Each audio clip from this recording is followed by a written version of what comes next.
El enemigo no quiere que yo predique este mensaje porque yo había empezado supuestamente hace ya como 2 meses y no pude predicar. Así que tengo una palabra, es una enseñanza profética. Me siento que estoy profetizando también mientras enseño. Así que, Señor, te damos gracias por tu palabra. Te damos gracias por tu palabra revelada, que es tu voluntad, Señor. Venimos pidiendo, Señor, que seas tú continuando esta dinámica de presencia que hemos tenido hasta ahora, Padre. Que sea tu Espíritu hablando a través de mí, Señor. Que no predique yo, sino que prediques tú, Señor. Y que todos seamos edificados y transformados por tu palabra y no por mí, Señor. En el nombre de Jesús. Gracias, Señor. Amén. Dios es bueno. Amén. ¿Estás despierto? ¿Qué tal si buscan en sus Biblias el Evangelio de Juan, capítulo 4, verso 5? Y para romper el hielo voy a leer todos los versículos, o sea, desde el 5 al 24. Después de eso se me va toda la atención y a ti también. Y el sueño se te va también en el nombre de Jesús. Aleluya. Juan 4, del 5 al 24. Dice: y llega a una ciudad cerca de Samaria llamada Sicar. ¿Quién llegó? Dígalo fuerte, dígalo con ganas. Y usted lo conoce. Cerca del campo que Jacob había dado a su hijo José, en donde estaba la fuente de Jacob. O sea, este lugar en algún momento dado estaba ligado y vinculado a la promesa de Dios. Y Jesús, fatigado del camino, se sentó así sobre la fuente. Era como la hora sexta. Llega una mujer a sacar agua y Jesús le dice: dame de beber. Pues sus discípulos habían ido a la ciudad a comprar alimentos. Le dice entonces la mujer samaritana: ¿cómo tú, siendo judío, me pides de beber a mí?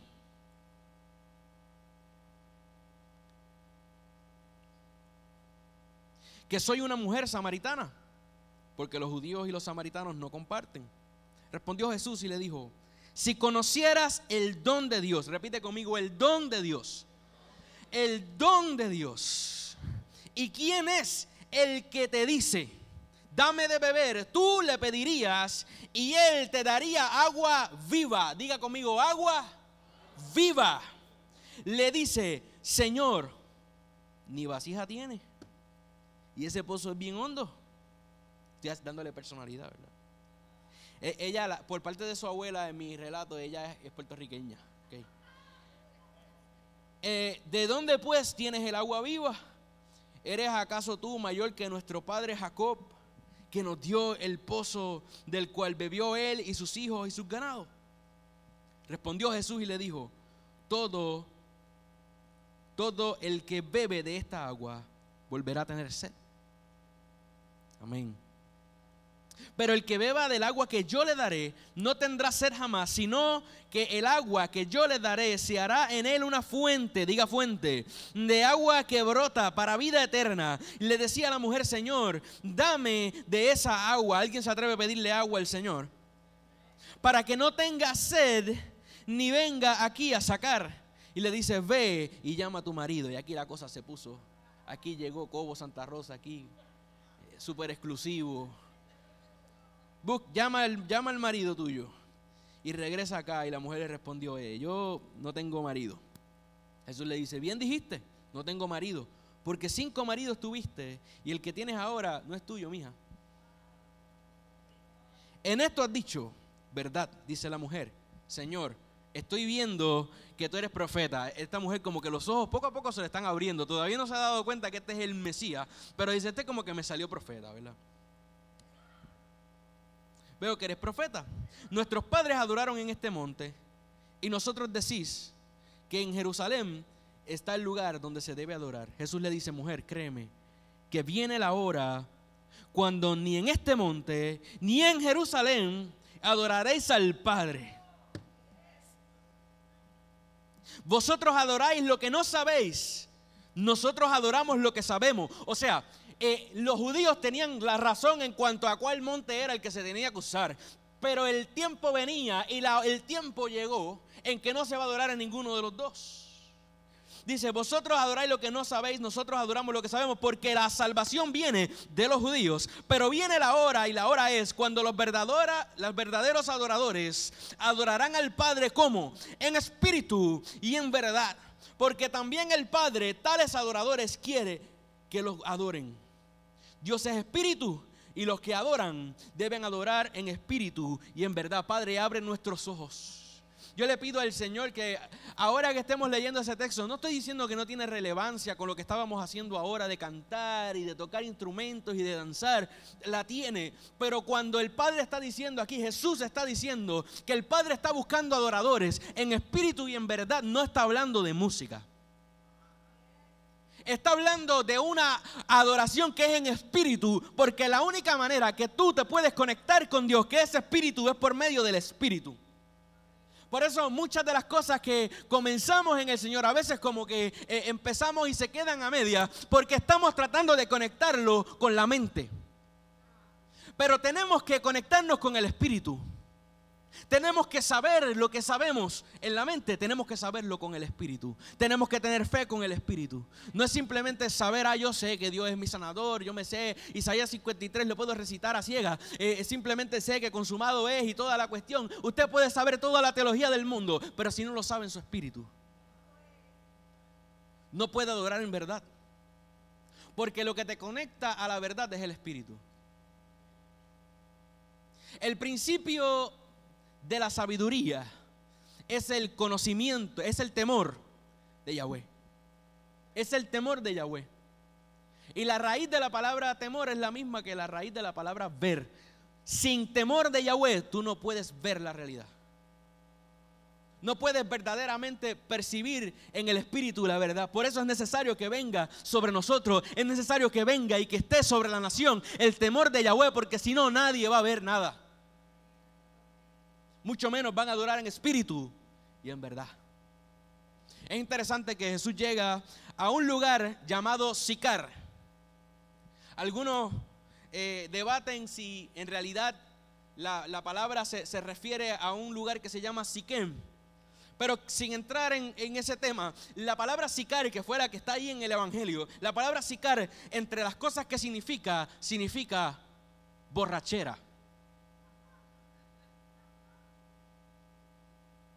Significa borrachera.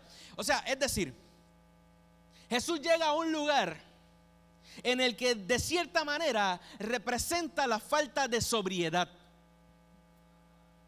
Representa borrachera en cierto sentido. Y nosotros en la palabra, en las cartas de Pablo y demás, tenemos un montón de exhortaciones sobre ser ¿qué? Que es lo contrario a estar en borracheras, es ser sobrios, ¿verdad?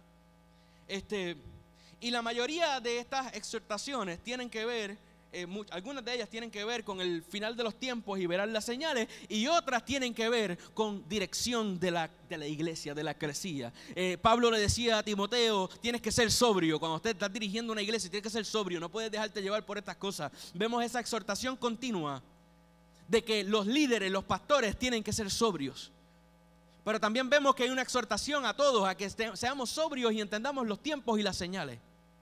Así que tienen que ver con tiempo y tienen que ver con carácter, con liderazgo. O sea, proféticamente, esto está sucediendo en esta región que representa falta de sobriedad o confusión. Pues, ¿qué es lo que pasa cuando hay borrachera? Que uno pierde el control de los sentidos, pierde las inhibiciones, se confunde. Primera de Pedro 5 nos da una de esas exhortaciones. ¿Qué tal si lo buscamos? Primera de Pedro 5, del 8 al 10. Y dice la palabra, sed sobrios y velad. Dos cosas, ser sobrios y velad. Porque vuestro adversario, el diablo, como león rugiente, anda alrededor buscando a quien devorar, al cual resistir firmes en la fe, sabiendo que los mismos padecimientos se van cumpliendo en vuestros hermanos en todo el mundo. Mas el Dios de toda gracia, que nos llamó a su gloria eterna.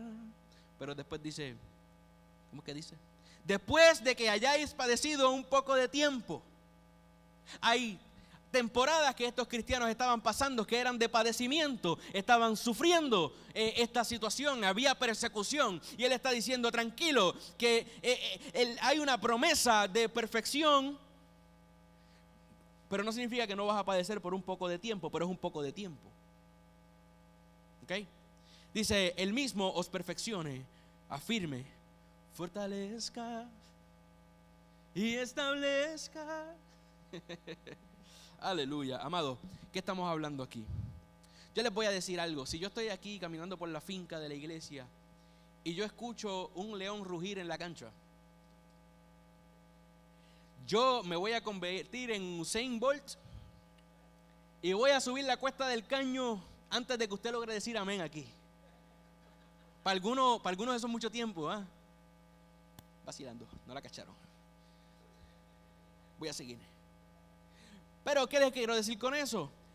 Que si el león está buscando a quien devorar, eso de estar rugiendo no parece ser una buena táctica. Porque si yo escucho el león rugir, yo cojo, yo me escondo, yo hago algo al respecto. Yo busco un rifle, algo que le pueda meter y terminar la situación. Tiene que ser grande, de buen calibre, porque los leones son grandotes. Mejor correr. Pero no importa, ese no es el punto. El punto es que si este león está rugiendo, no parece ser una buena táctica. Yo no sé cuántos han visto los documentales de los leones en National Geographic, Animal Planet, Anuncio No Pagado y esas cosas. Y tú ves que los leones cuando van a cazar y lo que van es a devorar, tú los ves que ellos son sigilosos. Y ellos sí, ellos rugen, pero rugen cuando ya están ahí encima de la presa y la paralizan, porque el rugir de un león es una cosa terrible. Pero el león no está allí rugiendo para ver si puede perseguir una cebra, un venado, algo que corre más rápido que él. No es una buena táctica. Así que ¿de qué se trata esto? Ahora sí, el león ruge también cuando se trata de establecer su autoridad. El león ruge cuando se trata de aterrorizar a la presa. El león ruge cuando se trata de establecer que él es el macho allí, el jefe de esa manada. También cuando va a alertar a los suyos que la cosa está mala, el león puede rugir. Pero vemos que aquí el apóstol Pedro nos está diciendo como que otra cosa. O sea, déjame ver cómo lo puedo decir. El león ruge cuando se trata de dinámicas de poder o cuando se trata de aterrorizar, de causar temor. Entonces, ¿qué yo debo pensar cuando Pedro me dice que el diablo anda por ahí como el león rugiente o como un león rugiendo? Porque no es una conjugación correcta también. Bueno, que aquí hay un elemento de intimidación. Aquí la operación diabólica es una guerra psicológica, es un asunto de miedo, es un asunto de un terrorismo en cierta manera, de causar terror.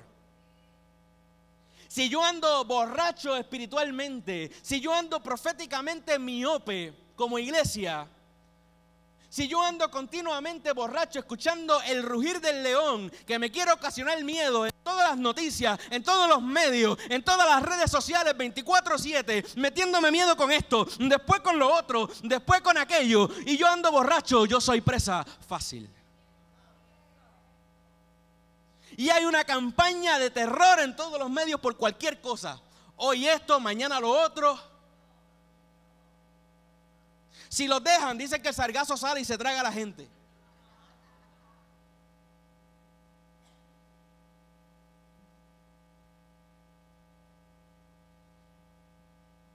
El enemigo está rugiendo por medio de ellos. ¿Sabes qué? Para establecer su dominio mediante la intimidación. O sea que si yo ando como iglesia y minúscula, antes que Luis me regañe, pensando en pajaritos preñados y proféticamente mío, pues eso es lo que me va a pasar. Yo no puedo andar mezclado con el mundo, con el sistema del mundo. Si yo ando por ahí asustado, ¿qué voy a hacer? Así que retomando, Jesús llega a este sitio que representa un lugar como de bojachera, como que la cosa no es muy sobria allí. Pero en esa área había un pozo que abrió Jacob y había una fuente de aguas. A pesar de que los samaritanos y los judíos no se llevan, fíjese que esta samaritana, a ella misma se identifica como que ella es hija de Jacob. Pues yo soy aleluya igual que tú. ¿Suena familiar? El problema de los samaritanos no es que no tenían un reclamo, no tienen un reclamo legítimo a tener una ascendencia judía necesariamente. El problema de los samaritanos es que estaban mezclados. No eran judíos puros. Yo quiero que tú te saques de la mente las gafas del siglo XXI. Yo no estoy hablando de desigualdad racial ni nada de eso. No eran puramente de ese pacto.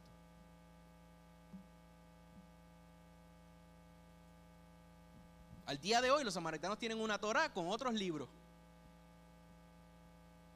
con otros textos. Entonces, vemos el otro ejemplo y ahí vemos que adoran en el monte que no era. Y Jesús le pide agua a esta mujer. Y esto es una mujer marginada. Es una mujer marginada porque quitando la confusión que pueda tener este pueblo, esta cultura, quitando todo eso, la realidad es que eran maltratados por los judíos, eran marginados, ¿sabes? No se les trataba bien, ni siquiera se les hablaba. Y él le pide agua a esta mujer. Para empezar, le está hablando a una mujer que en el contexto cultural no es bien visto. Pero a Jesús, como vemos, esa parte nunca le importó mucho. Gracias al Señor. Y entonces le pide agua del pozo que abrió Jacob. Aguas que están conectadas al pacto. Or so she thinks. Pero también esas aguas, aunque estaban conectadas al pacto, estaban en un sitio donde había gente mezclada. O sea que proféticamente aquí hay muchos elementos de tradiciones distintos convergiendo en una misma forma de vivir y en una misma forma de adorar. ¿Le suena como conocido? ¿Le suena familiar? Y ella le dice, ¿tú estás loco? Que era boricua la mía. Por la parte de la abuela era boricua, así que la samaritana le dijo a Jesús, ¿tú estás loco? Y estoy parafraseando. Jesús le dice, si conocieras el don de Dios y quién es el que te dice, dame de beber, tú le pedirías y él te daría agua viva. Amados, el don de Dios es su palabra. El don de Dios es su gracia.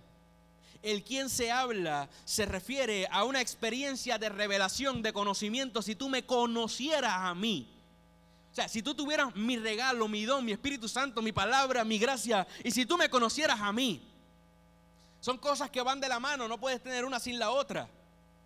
Pero si tú conocieras todo eso, si tú conocieras esto, me pedirías a mí. Vamos, ¿quién está aquí? Despierta. ¿Y qué hizo ella? Bueno, miró lo material, lo que nosotros todos hacemos. Y dijo, pero tú no tienes una palangana para coger agua. Dice, tú ni vasija tienes y ese pozo es hondo. Vio las circunstancias naturales. Y también miró su tradición. ¿Por qué miró su tradición? Bueno, porque fue su tradición la que la llevó a cuestionar si este Jesús que estaba allí, el verdadero Mesías, era mayor que Jacob. ¿Alguien está despierto? Y después después de todo esto, ella como que entiende que el agua que le está ofreciendo Jesús es mejor que la que Jesús le está pidiendo. Y ella le dice, dame de esa agua que Jesús le ofrece. Pero Jesús le dice, ve y busca a tu esposo. Y ella le dice,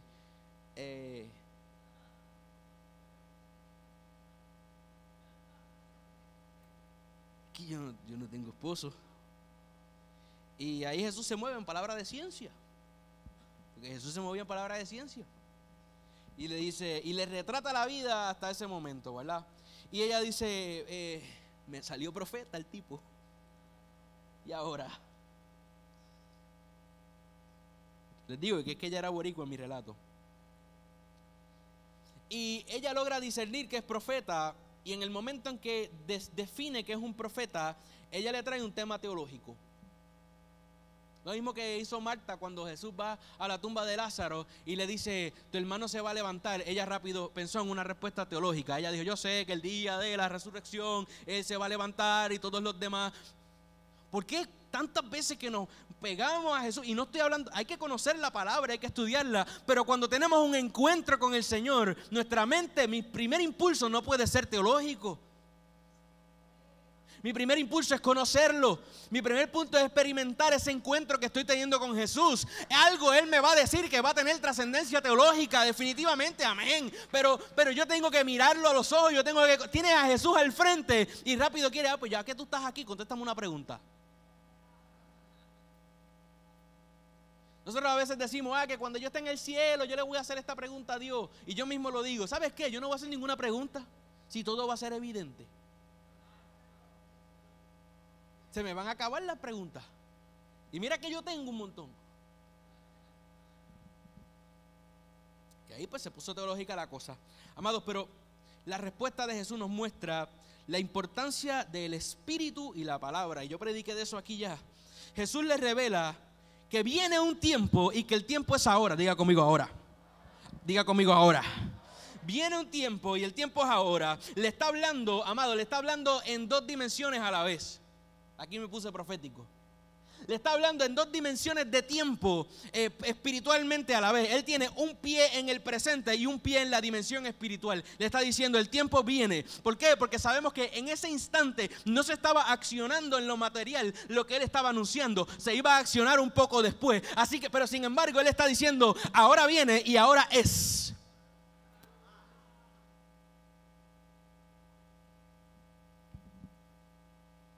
O sea, Él tiene un pie en lo natural y un pie en lo espiritual. Catita siempre nos enseñaba que sí, que el cielo es el trono y toda la cuestión de hay que poder que tener la cabeza en los cielos y mirar lo celestial, pero no podemos olvidar que los pies del Señor, el estrado es la tierra. Podemos meternos en las dimensiones de lo sobrenatural, pero tenemos que asegurarnos de tener los pies en la tierra. Él la está ubicando en dos direcciones a la vez, en dos dimensiones a la vez. Es un lenguaje profético de ubicación en tiempo, en el que, y el tiempo que viene es un tiempo en el que no importa un lugar geográfico en el que tú adores en lo natural, sino que lo que importa es que la adoración sea en espíritu y sea en verdad. O sea que cuando tú adoras en espíritu y en verdad, es lo mismo que cuando el pueblo subía al monte. Cuando tú te conectas en espíritu y en verdad en tu tiempo de intimidad, cuando nos conectamos en espíritu y en verdad aquí, en este lugar, es como si estuviéramos en el monte del Señor. Es como si estuviéramos en el lugar santísimo. Estamos metidos en el lugar de contacto, de acceso directo con el Señor.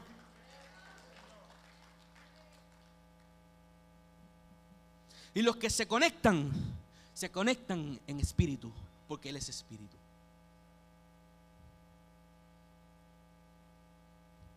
Dios está buscando esa generación. Una generación, un pueblo que celebre su pacto y su verdad para manifestar su espíritu y su poder como nunca antes. Yo estoy ante ese pueblo. Se me durmieron. Yo no voy a predicarle algo hoy, yo creo.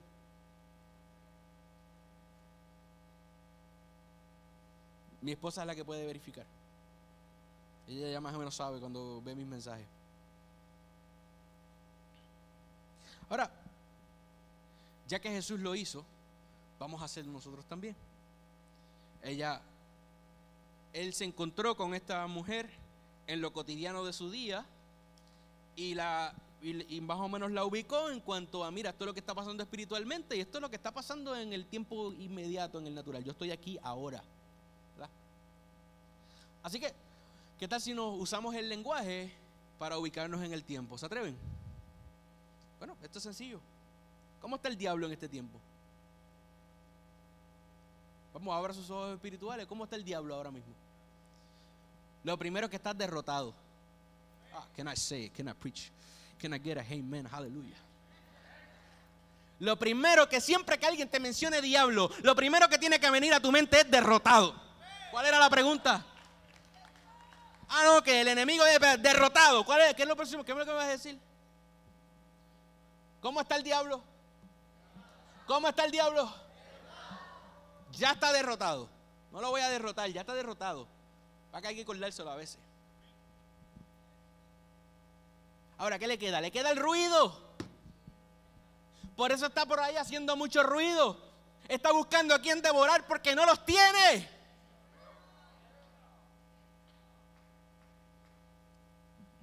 Anda como león rugiente y anda buscando, no los tiene. Te tienes que dejar comer. Te tienes que dejar morder para que te pueda morder. Hay alguien aquí que esté despierto. I'm getting preachy now. ¿Cómo está el diablo? ¿Cómo más? El diablo está endiablado. Además de derrotado, el diablo está endiablado. Está bien molesto. Está tirando todos los cartuchos. Porque recuerden una cosa, el tiempo de él es finito. Él tiene un destino final. Él tiene un punto final en su historia. Tú y yo no. A él se le está acabando el tiempo. Así que como está en esa y está endiablado, nos quiere asustar. Y tiene a sus tontos útiles. A ver, ¿cuántos han escuchado un par de predicaciones aquí? ¿Cuántos estudiaron ciencias políticas aquí? ¿Quiénes son los tontos útiles? Tiene a sus tontos útiles. Por ahí le llaman artistas, periodistas, le llaman ídolos. Pues son los ídolos de la generación. Podría yo llamar a 2 o 3 de esos, pero no lo voy a hacer ahora. Falsos profetas. Los tiene en plena campaña de mentira y difamación contra el reino de los cielos, porque está aterrorizado, porque está endiablado y lo que le queda es el ruido. Y les voy a dar un ejemplo. En estos días le prometí que le iba a enviar al pastor y no se lo he enviado. Me acabo de acordar. Yo vi un especial de estos periodísticos que hizo la cadena de NBC sobre un pastor y una iglesia que está en Ohio, Idaho, por allá, mucha papa y mucho campo. Y entonces en Moscow, Idaho. Y este pastor, esta periodista se sienta y lo entrevista porque él ha levantado un movimiento en su comunidad donde ellos han tomado la ciudad. Yo quisiera que se entusiasmara un poquito más con eso, pero vamos a seguir hablando. O sea, yo quisiera que el Espíritu Santo lo cogiera y lo tocara y cayera hablando lengua y creyendo en los dones, porque es lo único que le falta. Él cree la palabra, todo lo demás, pero no cree en los milagros. Si el Espíritu lo coge, olvídese, deja que lo coja. Pero este hombre empezó a criar a sus hijos y después dijo, yo no puedo darle estos hijos al Estado, son mis hijos, ¿cómo yo se los voy a dar al Estado? Así que se puso a leer y encontró un sistema de educación que entendió que era el correcto. Fue a donde los ancianos de la iglesia. Antes de eso, pues, fundó una iglesia, obviamente. Va a donde los ancianos de la iglesia y le dice, yo creo que debemos hacer una escuela así. Así que la iglesia hizo su colegio. Y lo hizo y no se quiso acreditar con el Estado porque el Estado no les va a decir a ellos cómo ellos van a enseñar.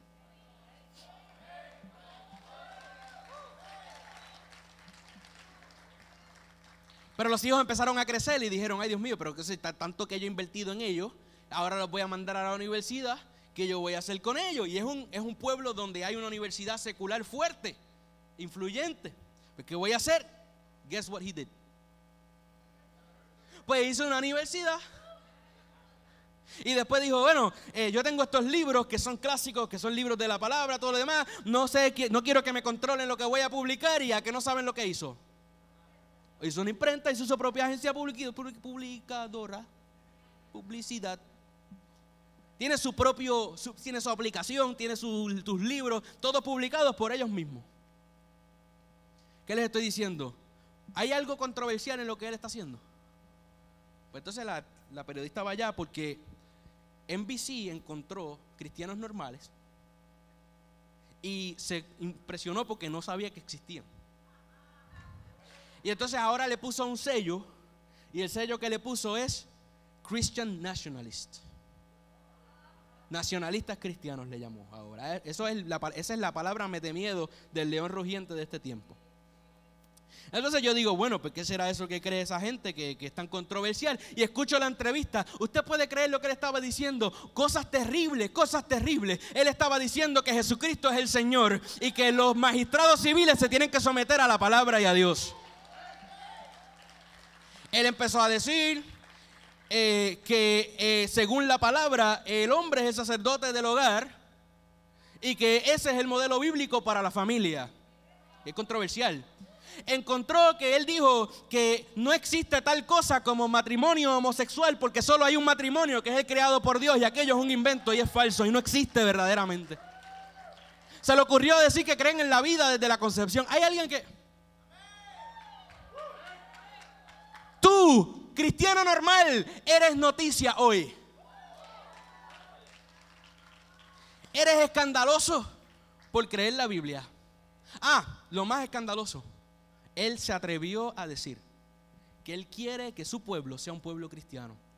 Él se atrevió a decir que él quiere que la ciudad sea una ciudad cristiana que le sirva al Señor. Y yo le he dicho y no me canso de decirlo, la definición de este tiempo de lo que es un cristiano radical es la definición bíblica de un cristiano normal. Diga, yo quiero ser un cristiano normal.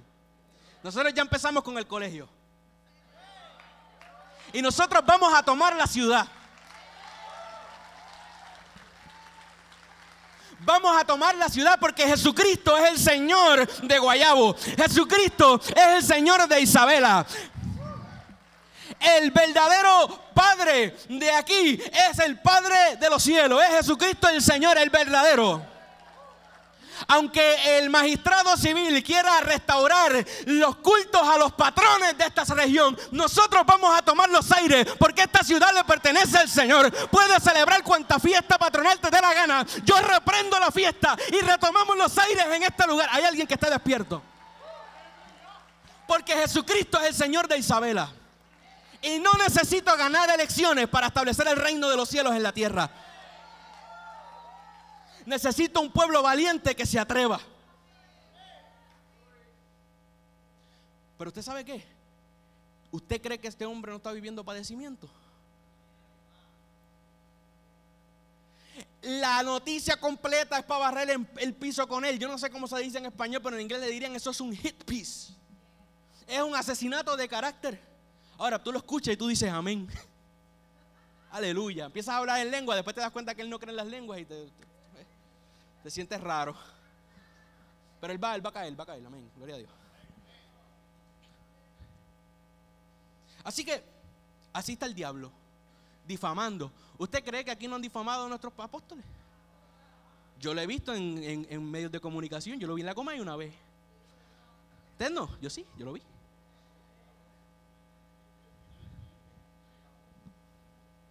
Ahora, ¿cómo está la iglesia? Y aquí voy a hacer la iglesia con I minúscula, las instituciones.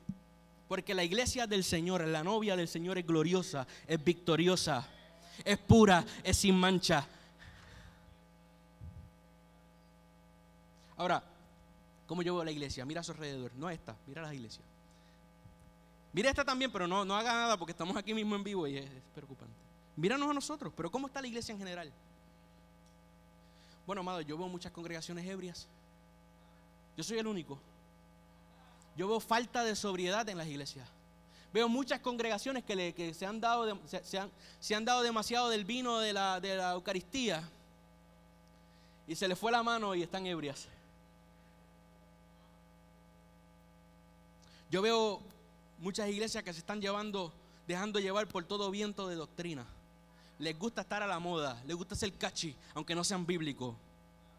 Hablaba con Joel en estos días y decíamos, tenemos muchos hermanos en la fe que quieren ser cristianos cool y se les olvida que para poder ser cristiano cool primero tienes que ser cristiano.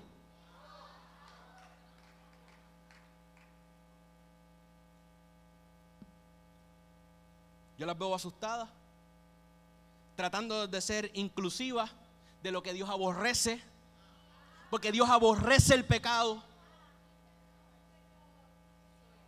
Y si no hay arrepentimiento, lo que hay es condenación. Y todos aquellos que dicen, yo no predico juicio porque yo predico a Jesús, tengo una noticia: Jesús es el juez, porque todo juicio le fue entregado al Hijo. Cada vez que predicas a Jesús, estás predicando juicio, estás predicando a un juez que viene a juzgar las naciones. Y nosotros anhelamos que las naciones se arrepientan, que vengan a Jesús. Queremos salvación para ellas, porque no queremos condenación. Y donde único no hay condenación es en Cristo Jesús. Eso no significa que es de Jesús para acá. Eso significa que es metido en Cristo. I'm feeling it now. Yo veo las iglesias cerradas por más de un año, por miedo. El león rugió y las iglesias se cejaron por miedo, más de un año, 2 años.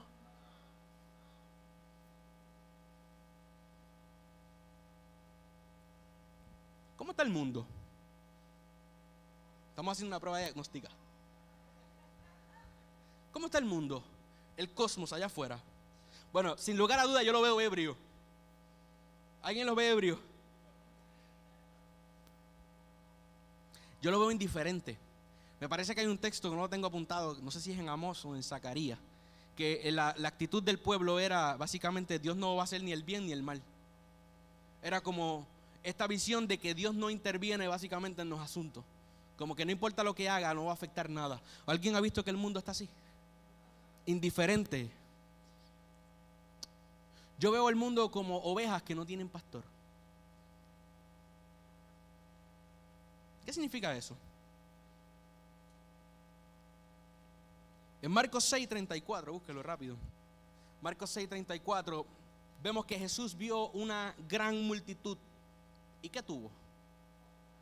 Tuvo compasión de ellos, porque eran como ovejas que no tenían pastor, y comenzó a enseñarles muchas cosas. También, si miramos en otros evangelios, vemos que los sanó.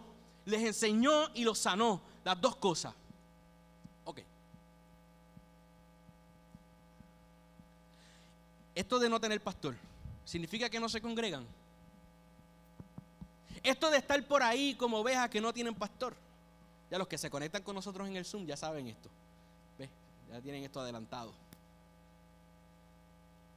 ¿Qué significa eso de estar como ovejas que no tienen pastor? Que no se congregan. Yo pensaba que era eso. No se sienta mal. ¿Alguien pensaba que era eso? Levanta la mano. Yo les voy a decir que es otra cosa, pero levanta la mano. ¿Tú pensabas que era que no se congregaban? Yo sí. Tranquilo. Ahora, cuando nosotros buscamos en la palabra, y ya voy cerrando, Zacarías 10, búsquenlo. Aquí vamos a ver lo que significa ser como ovejas que no tienen pastor. Y nuestro apóstol tocó algo de esto indirectamente no sé si fue la semana pasada, llevas como un mes predicando, yo creo, algo así. Una de ellas, que hay que escucharlas todas, tú hablaste de algo como esta, por lo que voy a entrar ahora. Zacarías 10.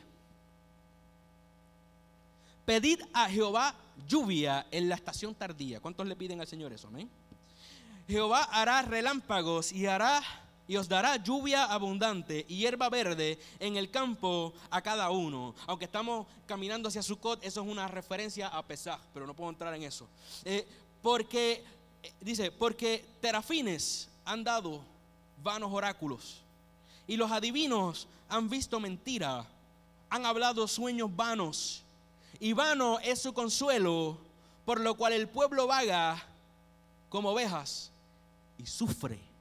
Diga, sufre, porque no tiene pastor. Ahora yo entiendo mejor la compasión que sintió el Mesías, que sintió Jesús. No era, yo sé algo que ellos tienen que saber simplemente. No era, que estas son las ovejas descargadas de Israel. Amén, sí. Pero ¿qué significa estar como ovejas que no tienen pastor? Significa que sufre.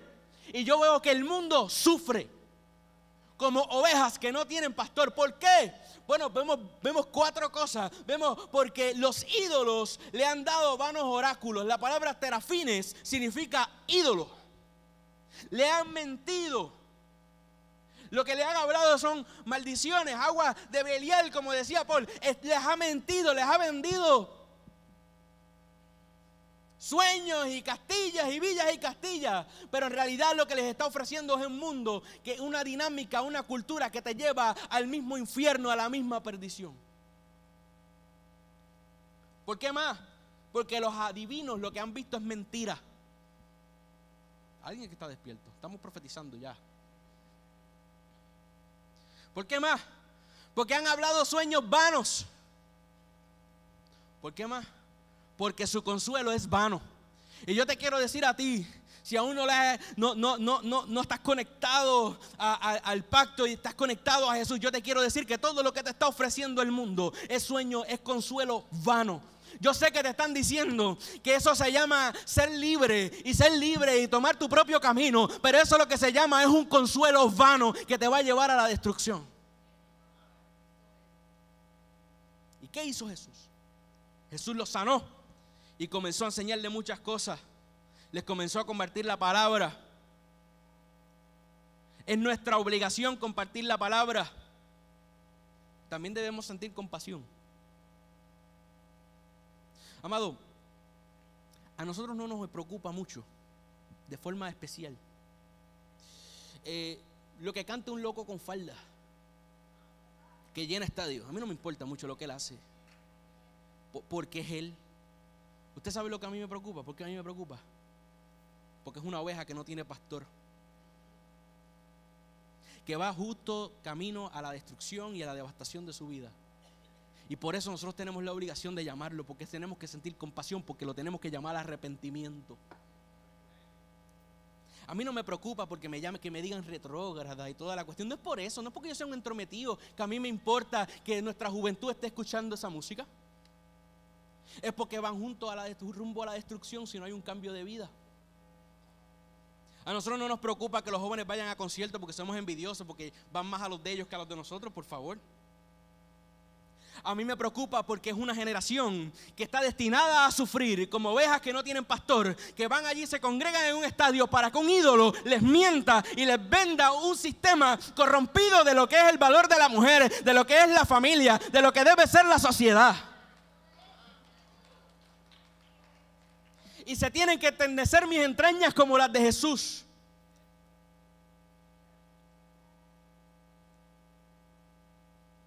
Y aunque sea antipático, aunque suene retrógrada, tenemos que llamarlos a arrepentimiento, porque es el único camino.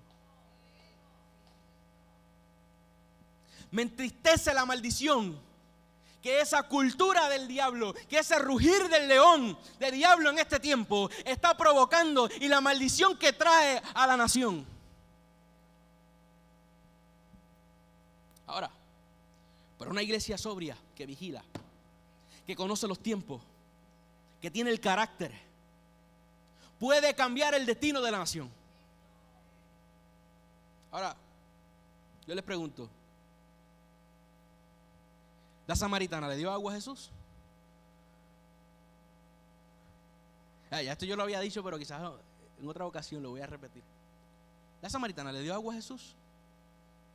Esa iglesia sobria tiene que estar conectada al espíritu y en verdad. Y cuando tú te conectas en espíritu y en verdad, tú empiezas a hablar diferente. Nosotros en nuestra familia, en nuestra casa, cuando recibimos un ataque de enfermedad, nosotros no le decimos a todo el mundo que ore. Porque yo no le voy a pedir a nadie que ore, que vaya a escuchar lo que yo le estoy diciendo que tiene el nene y vaya a decir, bueno, yo creo que eso es esto y aquello y lo otro, y eso es malo, tienes que llevarlo al hospital porque se puede... Nosotros somos selectivos con quién es la doctora que atiende a nuestro hijo, Mari Salcedo. Nosotros somos selectivos con la gente que le pedimos oración, porque yo solamente le pido oración a la gente que va a estar alineada a la palabra, porque está conectada a la fuente y que no va a estar maldiciendo a mi hijo. Y cuando tú estás en espíritu y en verdad, adorando, viviendo una vida de adoración, tus palabras tienen que cambiar, tu forma de hablar. Ya tú no estás hablando las maldiciones de este sistema, del teos de este siglo. Tú empiezas a hablar la bendición y tú empiezas a hablar la verdad de Cristo manifestada en su palabra. Así que esta mujer va allí y vemos que no le dieron agua. No le dieron agua a Jesús. Jesús le dijo, dame de beber. Y ella no le dio de beber y después le dijo, si tú supieras quién yo soy, entenderías que te estoy diciendo lo que tienes que decir. Jesús no le estaba pidiendo agua, Jesús le estaba diciendo, repeat after me, dame de beber, dame de beber. Deja de estar yendo a la tradición de tus padres que estaba mezclada y distorsionada y corrompida. Deja de estar buscando el agua de esta dimensión y pídeme, dame de beber. Repite conmigo, dame de beber. Jesús estaba allí alineando su palabra y te está diciendo: oye, amado, no te sorprendas si en esta semana, mientras tú oras y te alineas a las puertas del Señor, él sientes que el Espíritu te empieza a decir algo que como que no te cuadra, y quizás el Señor te está diciendo: repite después de mí, dame de beber. ¿Hay alguien que esté despierto?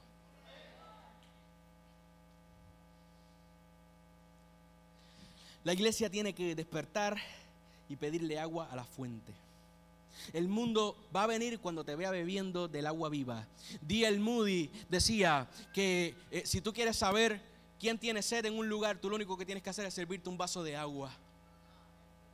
Aquí yo estoy medio lejos, no les veo las caras, pero si estuviéramos en un salón pequeño y estamos ahí con calor, y de repente yo saco una jarra de cristal llena de hielo y mucha agua ahí que se ahuma toda la vasija, y yo me sirvo un vaso de agua frente a ti, yo le miro las caras y yo sé quién quiere. No tengo ni que preguntar, porque lo voy a ver en tu cara, porque al tú verme a mí tomando agua, quizás ni se te había ocurrido, pero en ese momento te das cuenta, hay alguien que esté despierto, te das cuenta que tenías sed.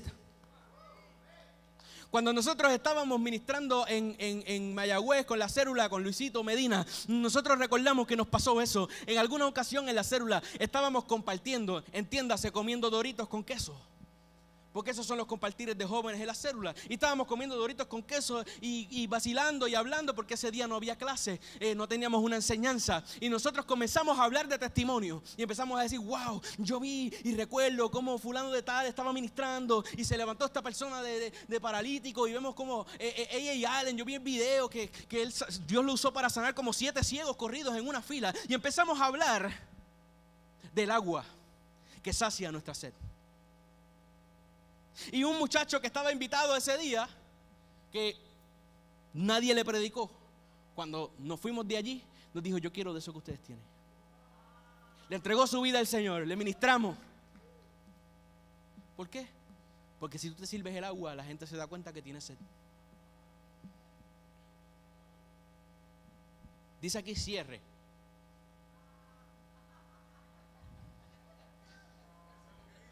Sí, dice cierre. Después dice un montón de cosas más. Voy a empezar a cerrar. ¿Cuántos dicen amén? Pero de verdad yo no voy a decir más de lo que tengo que decir.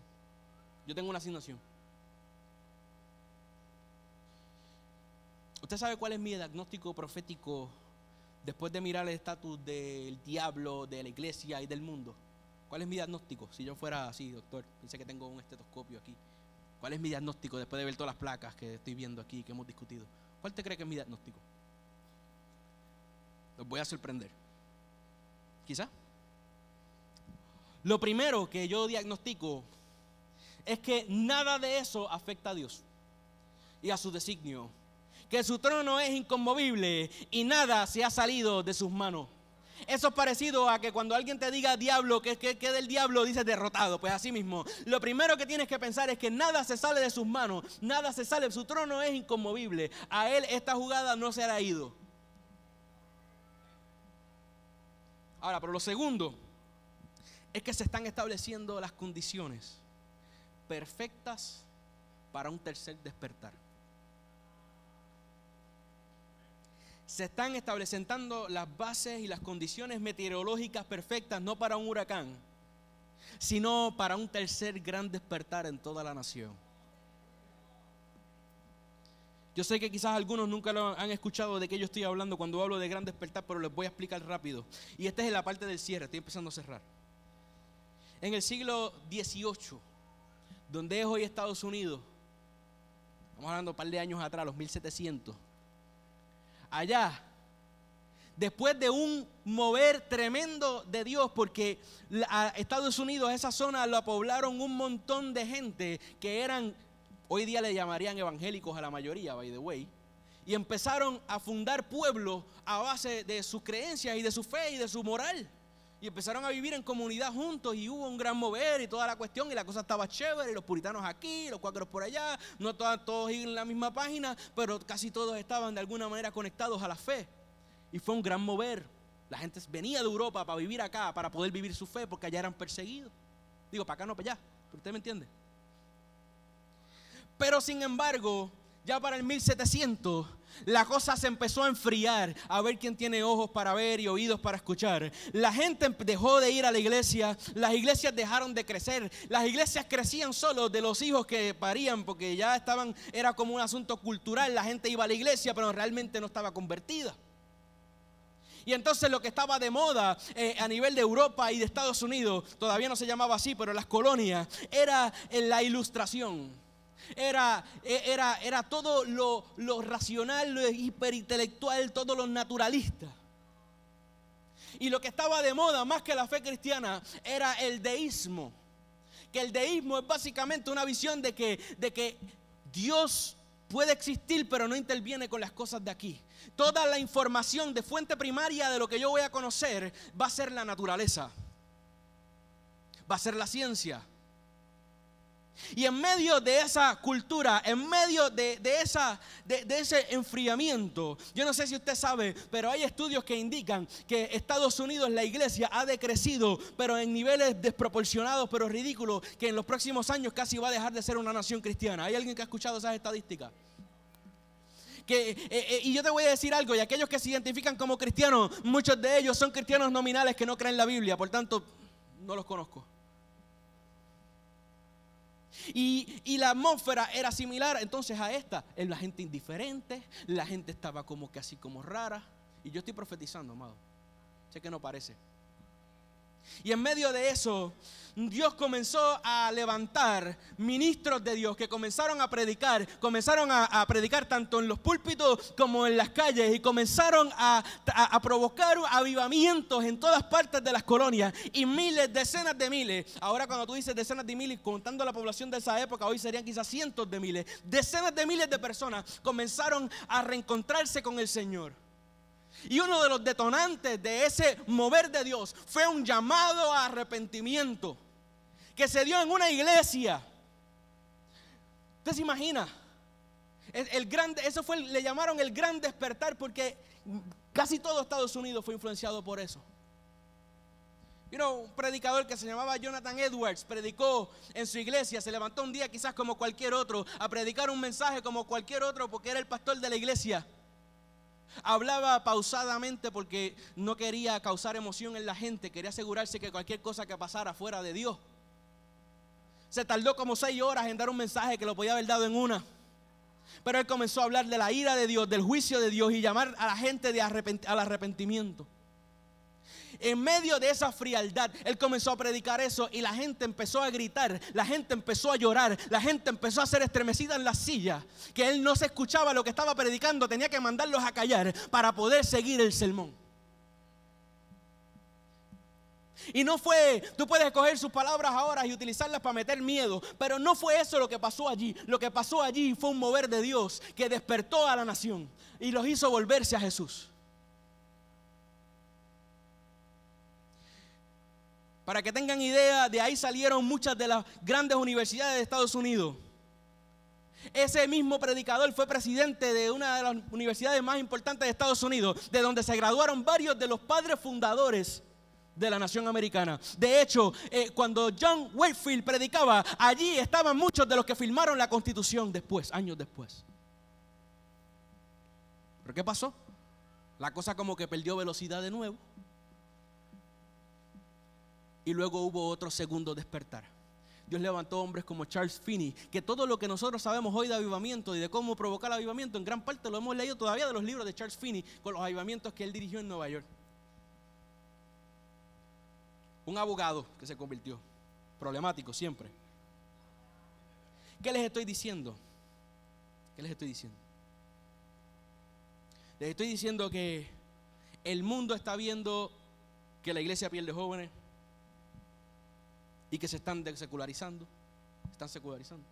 Yo no veo eso, pero el mundo lo ve. Pero yo puedo ver potencialmente la antesala de un gran despertar en Puerto Rico, en toda la nación americana. Y yo estoy profetizando. Yo les voy a decir algo. Nuestro apóstol dijo la verdad. Si nosotros no nos arrepentimos, no nos volvemos al Señor, Estados Unidos va rumbo al hoyo y nosotros amarrados de ellos, y vamos rumbo a ser 7 veces peores. Pero si el mundo, si hay arrepentimiento y se levanta un mover de arrepentimiento, Dios puede usar estas circunstancias que son similares a las de los despertares anteriores para despertar el tercer despertar. Y yo profetizo que si el pueblo se vuelve al Señor, Puerto Rico será cuna de ese avivamiento. Y no es un avivamiento en sí, fue como un despertar que activó muchos avivamientos en distintos lugares. Y yo creo eso. Puerto Rico siempre ha sido cuna de avivamiento. Y yo te quiero dar, en medio de tanta mala noticia, te quiero dar buenas noticias. Usted sabe que si el crecimiento de la iglesia perseguida, clandestina en China, sigue como va, en poco tiempo China va a ser el país con más cristianos en el mundo. Yo te quiero decir que toda América Latina se está volviendo protestante más rápido que toda Europa durante el tiempo de la Reforma. Yo te estoy diciendo que el evangelio se está expandiendo a una velocidad y el reino de los cielos se está acercando y manifestándose en donde menos tú te imaginas. Porque Jesucristo venció.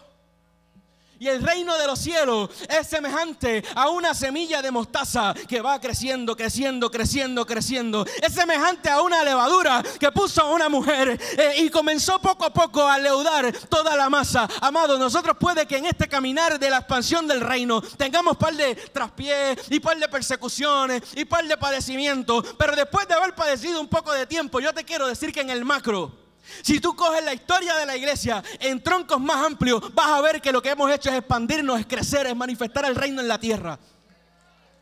Se tiene que acabar de la iglesia la mentalidad derrotista y escapista y tenemos que venir a una mentalidad de conquista.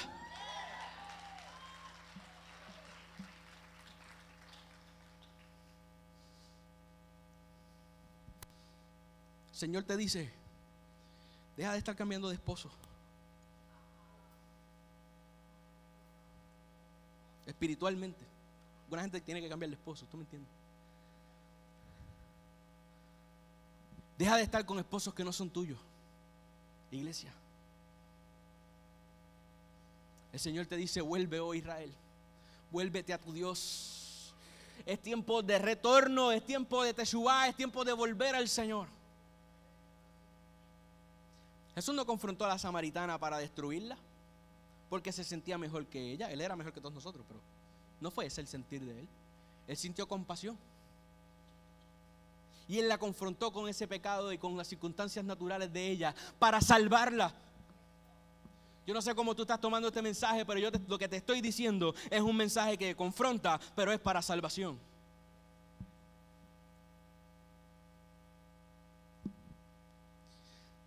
Amado, imagínate todo lo que podemos lograr como iglesia si nosotros creyéramos que podemos ganar la guerra. Mira todo lo que hemos logrado pensando que nos vamos a ir en un rapto. Mira todo lo que hemos logrado pensando que a la larga el diablo se va a salir con la suya y nos va a destruir a todos y solo vamos a regresar decapitados. Imagínate si nosotros creyéramos que Él ganó. Imagínate si nosotros creyéramos que esta misión que Él nos dio cuando nos dijo ir y hacer discípulos a las naciones, si verdaderamente es efectiva, si verdaderamente conectamos esa misión con aquel salmo que decía que te voy a entregar por herencia a las naciones al Hijo. Hay alguien que pueda creer que cuando nosotros salimos a discipular naciones es porque nos vamos a ganar las naciones que ya le fueron entregadas al Hijo, porque ya Él ganó.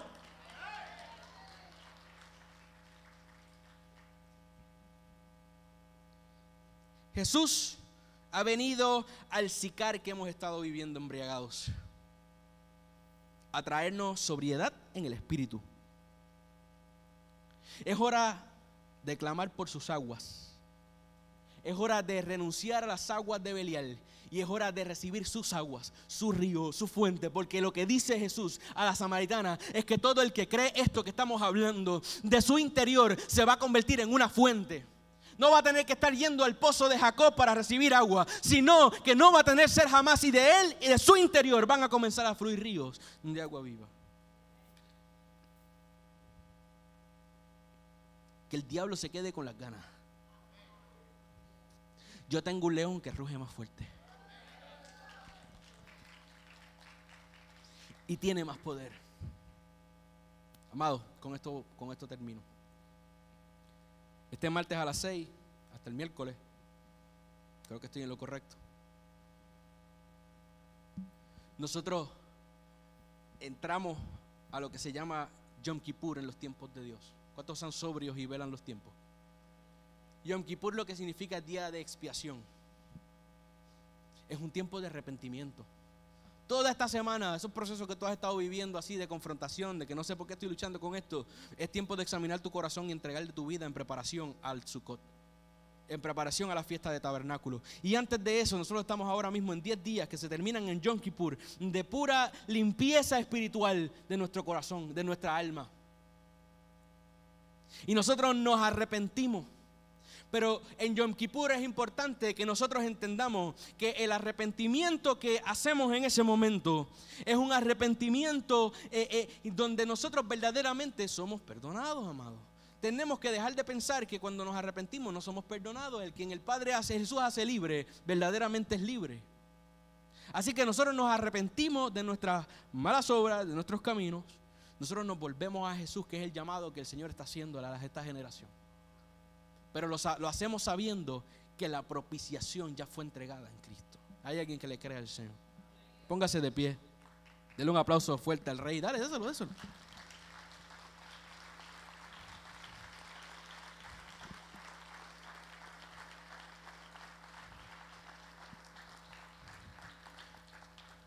Levante sus manos ahí donde está. Yo creo que Jesús nos ha venido a visitar. Y nos ha venido a tocar la puerta. Y nos ha llamado, porque tú eres esa iglesia que le cree a Jesús. Esa mujer samaritana le pidió del agua a Jesús, le creyó, inmediatamente se fue a su comunidad y la ganó para Cristo. Hay alguien que lo pueda creer.